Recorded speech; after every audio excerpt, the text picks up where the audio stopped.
Basically হ্যাঁ, রসিকতায় multitasking করতে হয় ঠিকই। এর আগে যখন আমরা ফোর্ট বেল থিয়েটার্সে ছিলাম তখন মূলত অভিনয়টাই করেছি, নির্দেশনার দায়িত্ব ঘাড়ে নিতে হয়নি। লেখালেখি কম বেশি করতাম, তবে প্রকাশ্যে আসেনি সে সময়।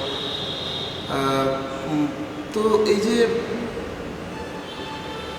তিনটে ভূমিকার মধ্যে আমার সবচেয়ে ভালো লাগে অভিনয় করতেই ভালো লাগে আমার সবচেয়ে বেশি। তবে সে সুযোগটা কলসি চড়ার উপাখ্যানে কম। আশা করি পরবর্তী নাটকগুলোয় অভিনয় করবার সুযোগ পাবো বেশি করে। আর কনফ্লিক্ট যদি বলো তাহলে বলতে হয় সাংঘাতিক সমস্যায় পড়েছিলাম প্রথম কয়েকটা শো।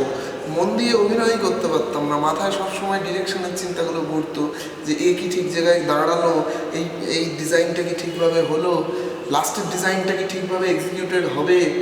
এই এত চিন্তা মাথার ভেতর থাকতো যে পার্টে কনসেন্ট্রেটই করতে পারতাম না একেবারে। এখনও যথেষ্ট অসুবিধা হয় পার্টে কনসেন্ট্রেট করতে। আশা করছি আরও 5-6টা শো এর পর সেটা রিকভার করে যাবে।